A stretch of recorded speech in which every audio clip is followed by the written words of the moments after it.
What is up, everyone? Welcome back to another video today, and in this video we are at Cedar Rapids, Eastern Iowa Airport for the 10th airport update for the month of May 2025. We have reached double digits with Cedar Rapids already. Man, can't believe it. Feels like yesterday I just started this series because I was going to start it in June of last year, but then all the airliners content got me tied up, so this got pushed back a month to July of 2024. So we will be celebrating 1 year of this airport pretty soon here. We've got a nice summer schedule set up here at the Eastern Iowa Airport today. And we'll go ahead and kick things off by swinging on down to the Frontier section. Make sure my shadow isn't in the way. Excuse me. So we'll start off with this Frontier A321neo here at Gate 1, coming in from Denver as Flight 4386. This aircraft arrived in 13 minutes behind schedule at 7:24 p.m., delayed from a 7:11 p.m. scheduled arrival. Frontier will continue this service through the summer period. They will be operating it 3 to 4 times weekly in June. Rest of May will be 3 times weekly. So just the one new frequency in June to talk about, which is a Tuesday frequency that starts on the 17th. And it looks like it will predominantly be on the A320neo throughout June, though I imagine they will occasionally upgauge the service to something like a 321 or 321neo here.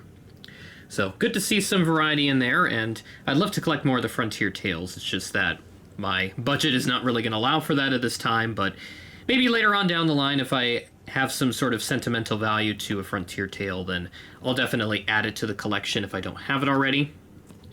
We'll go ahead and move on to Gate 2 with this American Eagle Embraer 175 from Dallas. This ride-in is Flight 39E2, an Envoy-operated flight, at 12:56 p.m., ahead of a scheduled 1:06 p.m. arrival. DFW, 3 times daily for the rest of May, 2 mainline A319s, and then the 1 Embraer 175 service. They'll add a 4th frequency in June, but they will discontinue the main line, so there'll be 3 ERJ 175s, and then the PSA CRJ 900s are also coming back, which is pretty cool. So they're cycling those through Dallas once again for next month. And then moving on to Gate 3, here is the mainline service from DFW, this A319, which is going to end next month. This ride-in is Flight 2061 at 6:29 p.m., ahead of a scheduled 6:41 p.m. arrival. Now, I'd love to see the IAE-engined American A319, because surprisingly, that has not been made in the scale yet, but for those that didn't see the Gemini Jet's Instagram page, they are going to be delaying the May releases into the U.S. due to the ongoing tariff situation. 145% tariffs is certainly not great for anything, so hopefully that gets resolved soon, and we'll see those May releases come in without any major price changes. And sorry about that, since we already saw a $3 price increase with the April announcement, and then with this May announcement, no changes to the pricing, but obviously those tariffs are not looking good. So hopefully that gets resolved and we don't have too much of a delay on the May releases. But I think between having a major price increase and having to wait a few extra weeks for these models, I would certainly take the latter, just because you don't want to be paying another 145% on top of the new prices that they've put on these things, because I don't know how much 145% increase would be on like $50. It would at least be over 100. That's all I know. Which I know for sure that no one is going to spend that much on a model from any brand, not just Gemini Jets, let alone like NG or Panda, AV400, just any of those guys, because if they're subject to those same regulations and whatnot, then you just have that big trouble with all the prices going up across the board. So it's really, I'm just hoping that gets resolved, but we'll see what happens. Still a very developing thing, and yeah, we'll just see what happens. But I guess for now, my new release requests will be put on hold until the dust settles. Another one for sure is this Allegiant A320 with the fence tips. As you saw, Gemini announced another sharklet rendition with a different registration. Not sure why they didn't do the fence tip one, but it is what it is. Nothing you can do. This is a ride-in from St. Petersburg is Flight 2601 at 6:49 p.m. ahead of a scheduled 6:54 p.m. arrival. St. Petersburg will be 4 times weekly here as we move into June. A Sunday, Tuesday, Thursday, Saturday service, so operating every other day, and then each day of the weekend And I've noticed that they will have an occasional Max 8 substitution, because I saw one on the schedule recently, so I would not be shocked if another one does come in during June.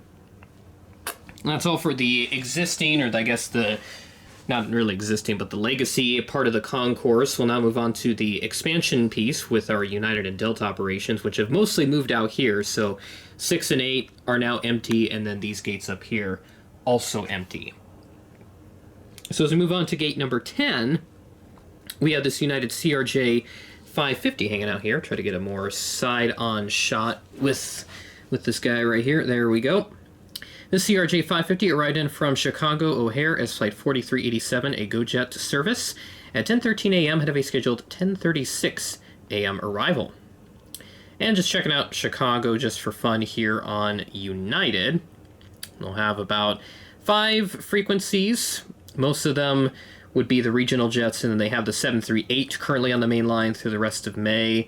And that is the case, well, not exactly the case heading into June. It looks like some days they'll have the 737-700, other days they'll have the A320, A319, 738. They just kind of flop it all over the place. They're, again, as has been established numerous times on other channels, United has a very inconsistent mainline operations, so not exactly ideal to keep things consistent for a whole month, but that's just how they roll. And I guess if you fly often, especially with United, it's kind of a surprise as to what you're going to get on mainline. If it's going to be, you know, an A319, as we see here on the Denver service, instead of something else like a 320 or 738 or anything along those lines. This A319 arrived in as Flight 1241 at 2:03 p.m., had a scheduled 2:14 p.m. arrival.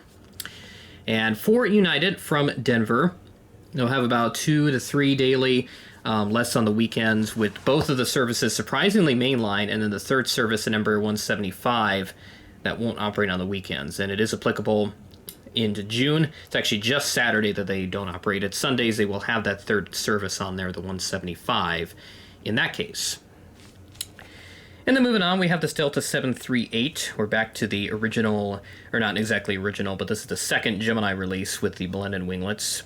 Kind of one of the first times I remember seeing the Delta belly, and of course the updated wings, which haven't been praised all that much. But it seems like they fixed it on newer releases now, which is good. The 738 arrived in from Atlanta as Flight 2626 at 10:48 p.m. ahead of a scheduled 11 p.m. arrival. And the aircraft in real life in this update is the sister ship to the one I used last month, which was the SkyTeam 738, 3761 Romeo, and then this one here is 3762 Yankee.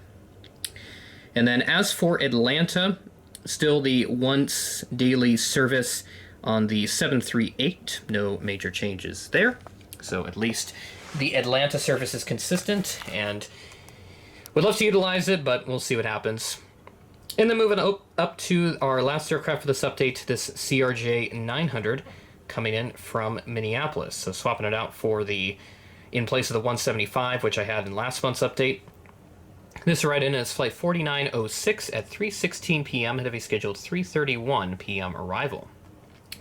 And then for Minneapolis, here on the Delta connection, 3 daily, we'll see the CR9, occasional 175 swap in there as well. So just something to note there as we move into the peak of summer. So there's Cedar Rapids, our 10th update already. So we have moved along rather quickly with the series. So, you know, when I talk about it, time flies when you're having fun. And now that we're into the summer, we've got a lot more fun stuff coming. And Cedar Rapids certainly going to be no exception here as we move forward.